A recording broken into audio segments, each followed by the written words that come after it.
ქუთაისის ბაგაბაღების ფილიალების ხელმძღვანელები ატესტაციის მეორე ეტაპის გასაუბრების მოლოდინში არიან. ატესტაციის პირველი ეტაპი ტესტირება 35 ფილიალის ხელმძღვანელიდან 24-მა გაიარა, აქედან 9 პირმა ბარიერი ვერ გადალახა. ქუთაისის ბაგაბაღების ფილიალის ხელმძღვანელებს ტესტირება მიმდინარე წლის 23 აგვისტოს ჩაუტარდათ.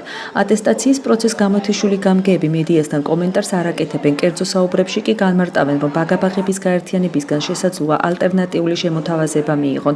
აღნიშნული შეთანხმების შესახებ ქუთაისის საკრებულოს ოპოზიციონერი დეპუტატიც საუბრობს.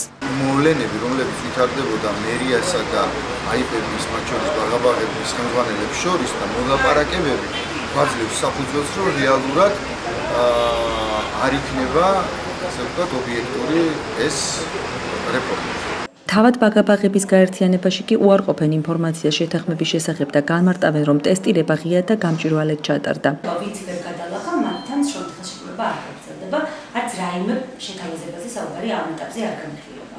პირებს, რომლებმაც ტესტირების ეტაპი ვერ გადალახეს, საპრეტენზიო კომისიასთან ან პირდაპირ სასამართლოში გასაჩივრების უფლება აქვთ. პიროვნებებს, რომლებსაც ვერ გაიარეს ტესტირება და ვერ გადალახეს მინიმალური კომპეტენციის უყარი, უფლება აქვთ ისარგებლონ ერთჯერადი გასაჩივრების უფლებით საპრეტენზიო კომისიაში, უფლებამოსილები არიან არ გამოიყენեն საპრეტენზიო კომისიისადმი მიმართვის უფლება და პირდაპირ მიმართონ სასამართლოს საჩელი თავით უფლებების დაცვის მიზნით.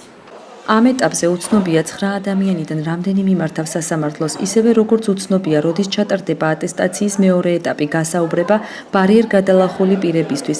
ამ დროისთვის კი გასაუბრება მხოლოდ ბაგაბაღების გაერთიანების ადმინისტრაციის 17-ვე თანამშრომელმა გაიარა.